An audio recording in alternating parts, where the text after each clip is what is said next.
All right, everybody, we are back for the 2025 season of the Contender Series. And I actually had to restart this because the first fight up we were going to talk about was going to be Damian Pinas taking on Murtaza Talha. But now we've got a different opponent for Talha, considering that Pinas had to pull out. I don't know if it was due to a injury or something else of that nature, but I just found out about this guy who's going to now be his new opponent, and it is going to be Baisangar Susurkayev. I just watched a little bit of film on this guy, and I'm going to tell you, I'm taking Susurkayev. I think that this guy's striking is just so above the level of Murtaza.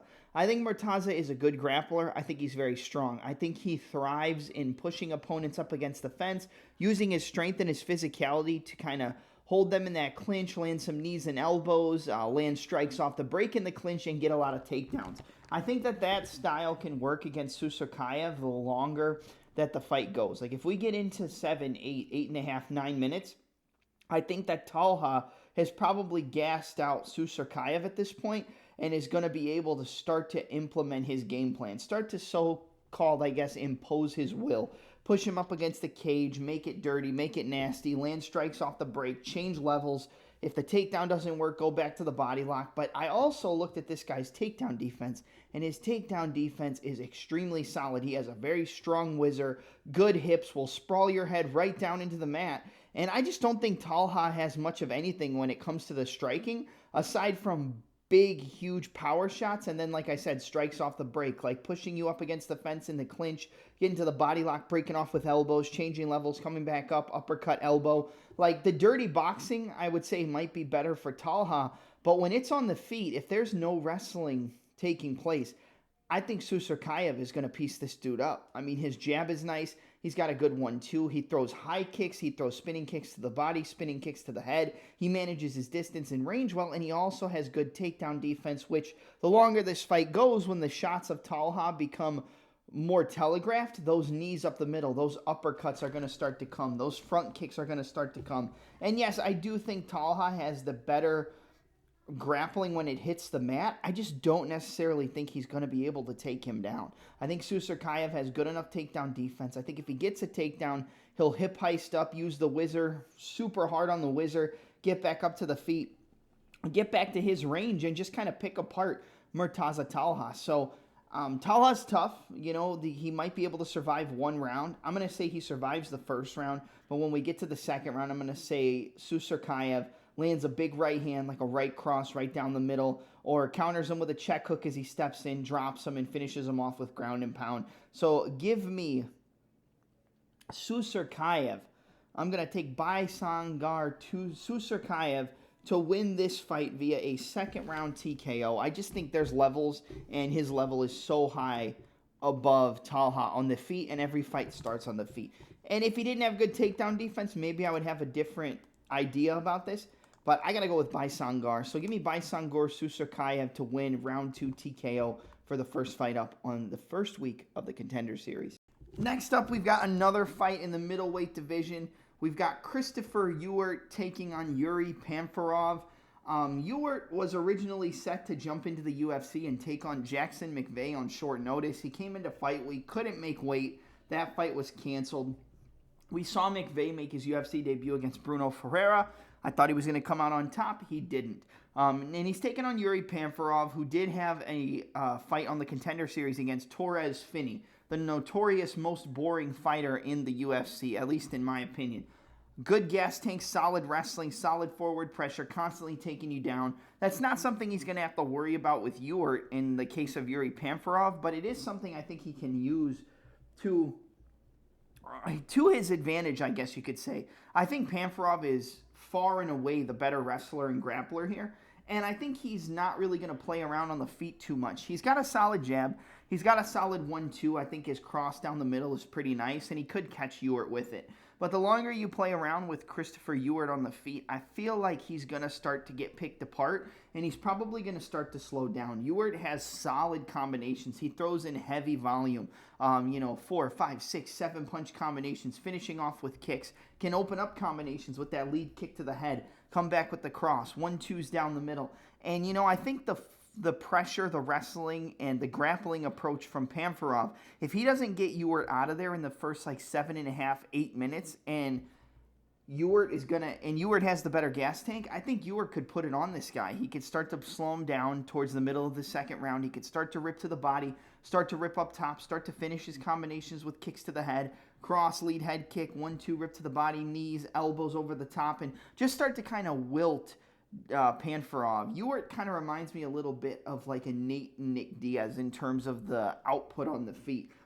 He mixes it up a little bit more because we don't really see too many kicks from the Diaz brothers. At least we didn't in their entire career, and I think Ewertt uses the kicks more often, especially the lead head kicks.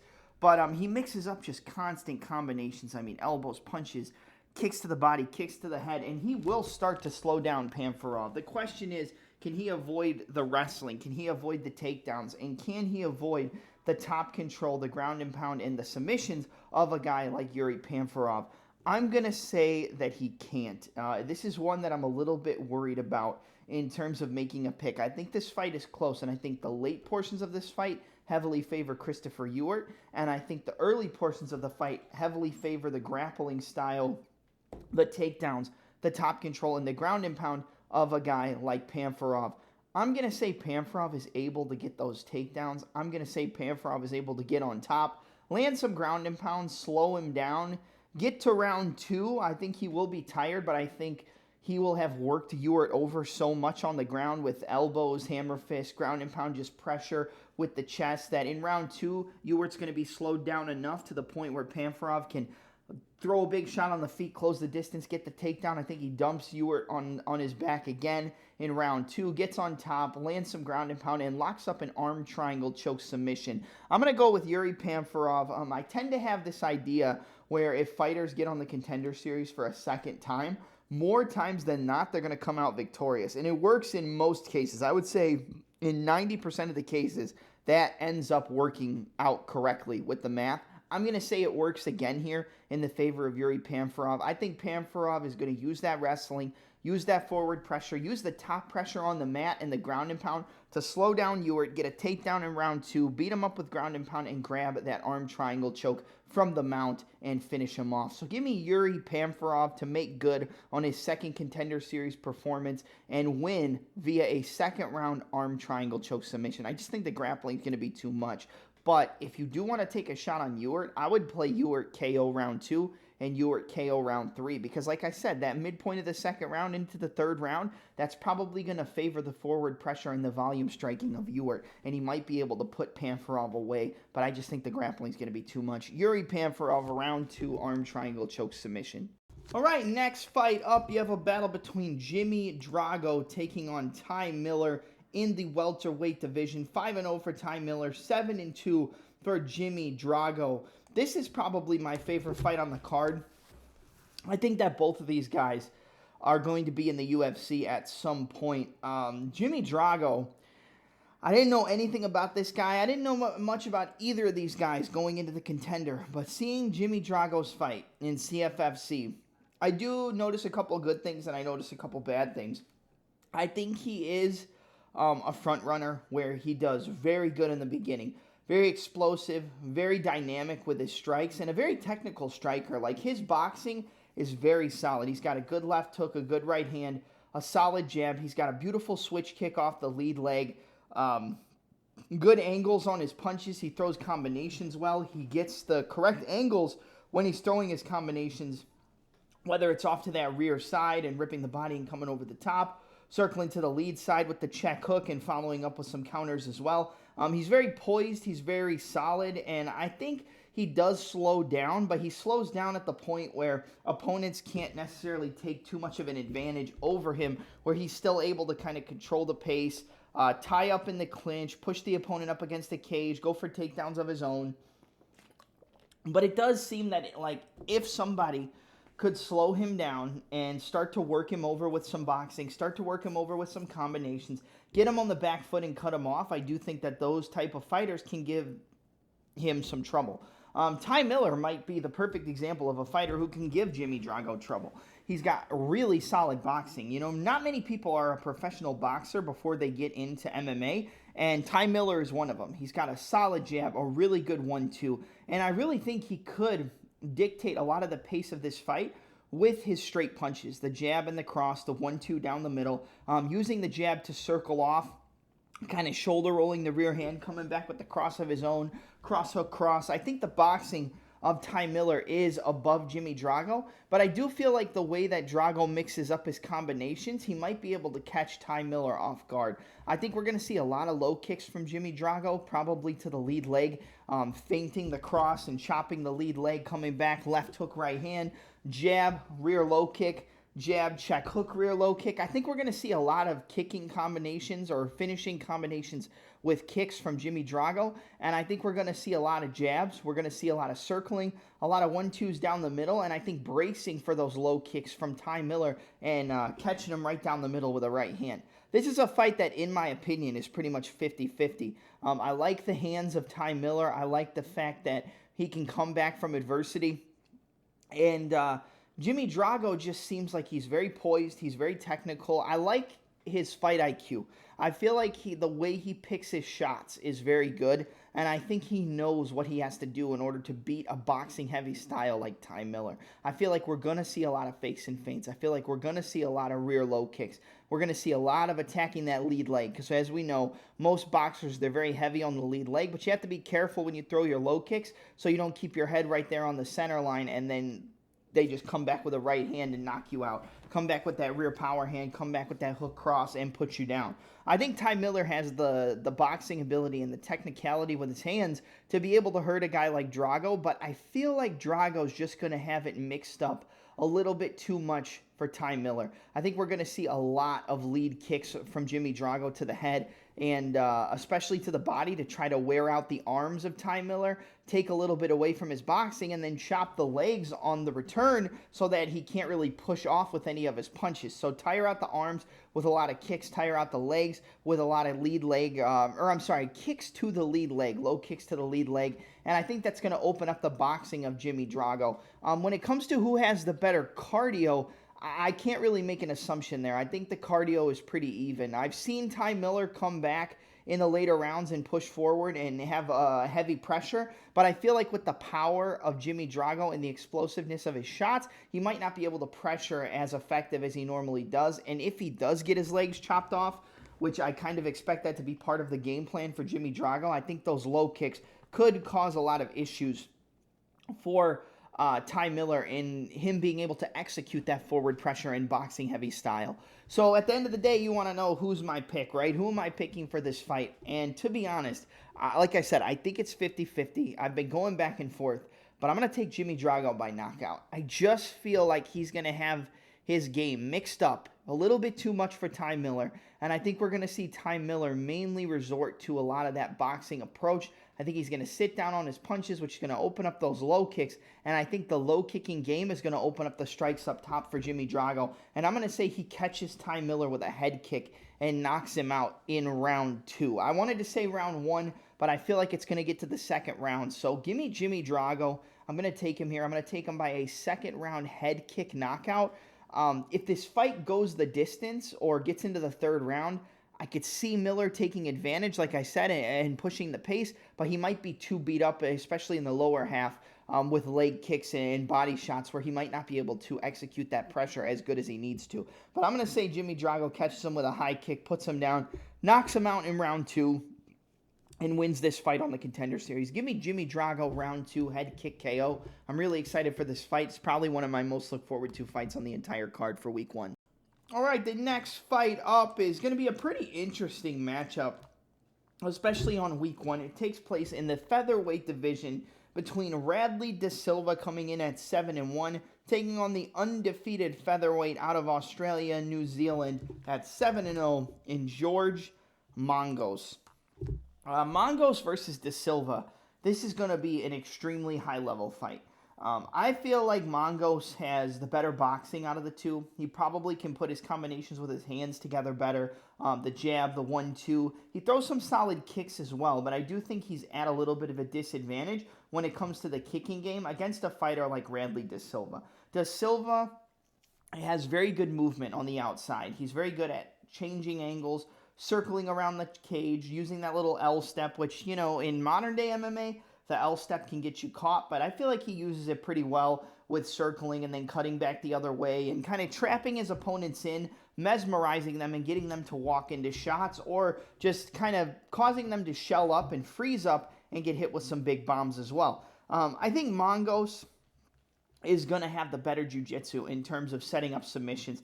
His number one submission is going to be that rear naked choke, but he also does have a fight that he was losing where he came back in round 3 and ended up catching a flying triangle submission up against the fence. So that shows that this kid will try to pull it out. Even if he's losing, he'll always try to pull it out and find a way to win. With Radley De Silva, he switches stances a lot. He's got very solid kicks to the body, kicks to the head, and he's very good with his spinning attacks. Spinning kicks to the body, and can even land spinning wheel kicks to the head like he used to knock out his last opponent, I believe, before he got the call over to the Contender Series. He mixes up his combinations well. He throws kind of like straight karate-style punches. I wouldn't say he is the best with defense in terms of keeping his hands up, but he does move so much that he kind of is able to move his head off the center line and allow himself to not get caught up in exchanging with the opponent for too long to where he's going to get cracked on the chin.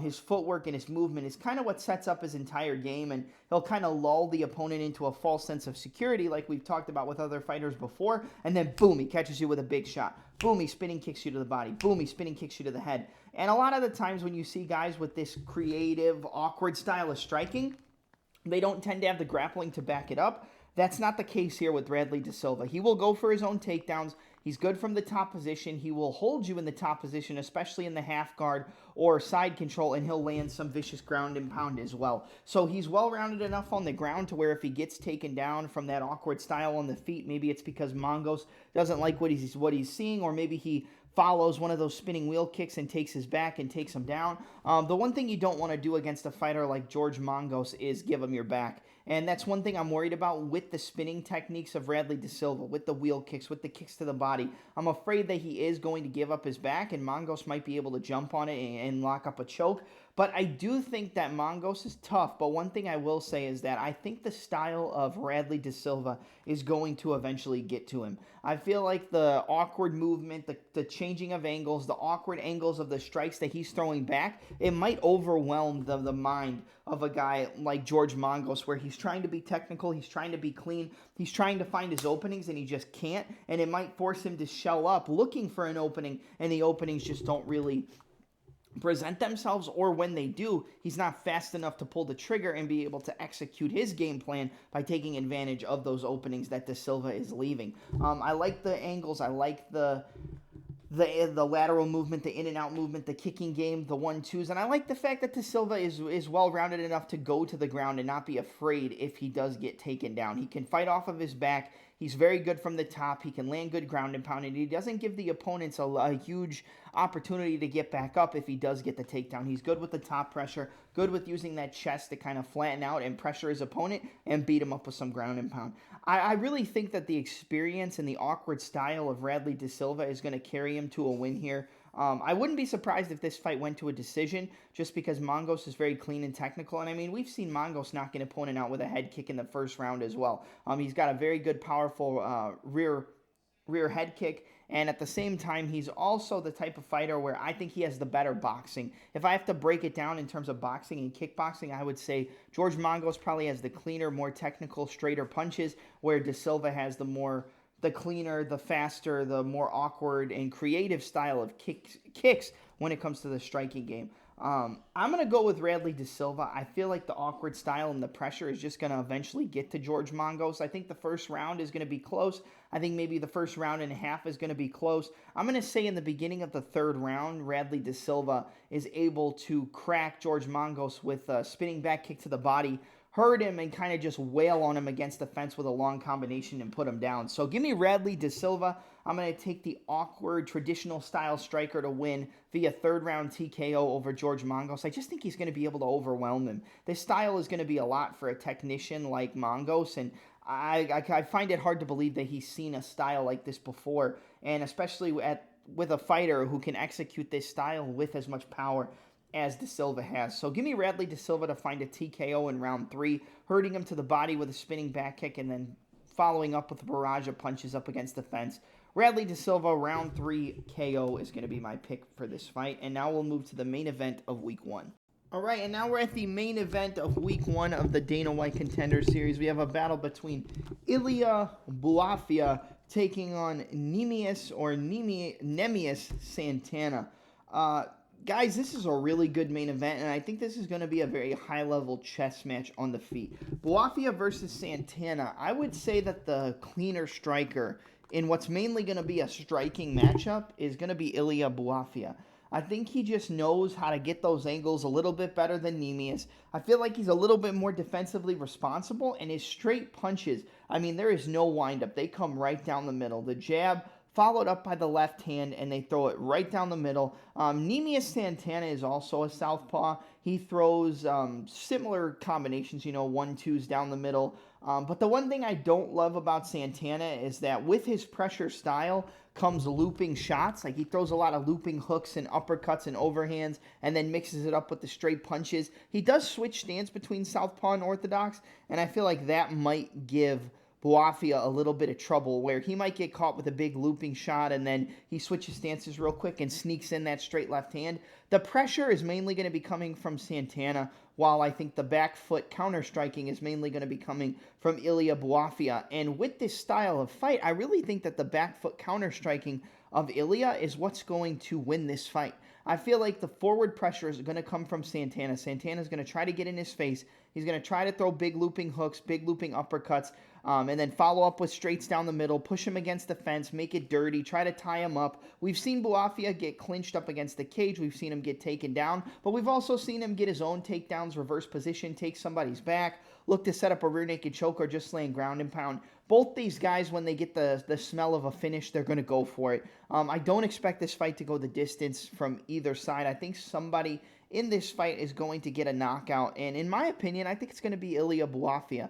I just feel like the back foot counter striking, the lateral movement, and that piston of a straight left hand is going to come right down the center. They're both southpaws primarily. Like I said, I think Santana switches stances a little bit more mid-combination, which could catch Bouafia off guard and get him caught by a big punch. But the looping punches and the forward pressure, I think it's just going to work right into the style of Bouafia. I think he's going to land the jab. He's going to move around. He's going to fire that straight left hand. He's going to land it a couple times. I think it's probably going to bust up the nose of Santana. Santana likes to do this thing where he gets hit. He'll drop his hands and kind of like flex at the opponent and just walk forward. You don't want to do that against a guy like Ilia Bouafia. And I almost feel like that's going to be part of the game plan, where he's going to get pressured. He's going to get backed up at a certain point. You're going to see Santana kind of drop his hands and try to play him in. And I think right when he starts to taunt, that's when that 1-2 is going to come right down the middle and knock out Neemias Santana. So I'm going to take Ilia Bouafia. I think he gets the knockout here. I'm going to go with a round 2 knockout for Ilia Bouafia. I think he gets pressured by Santana, starts picking him apart on the outside, landing the jab, back foot 1-2, starts catching him, busts up his nose. I think Santana starts to pressure, lands a big shot. He goes to taunt and like pressure forward and gets caught with a 1-2 down the middle and gets knocked out. So give me Ilia Bouafia to win. I'm going to go with a round 2 knockout for the main event of week 1 of Dana White Tuesday Night Contender Series. All right, that's it for my picks. Don't forget to like, comment, subscribe, and smash the notification bell with your favorite striking combination. And don't forget to finish your punches with your kicks. I'm your host, Double M, and I'm out.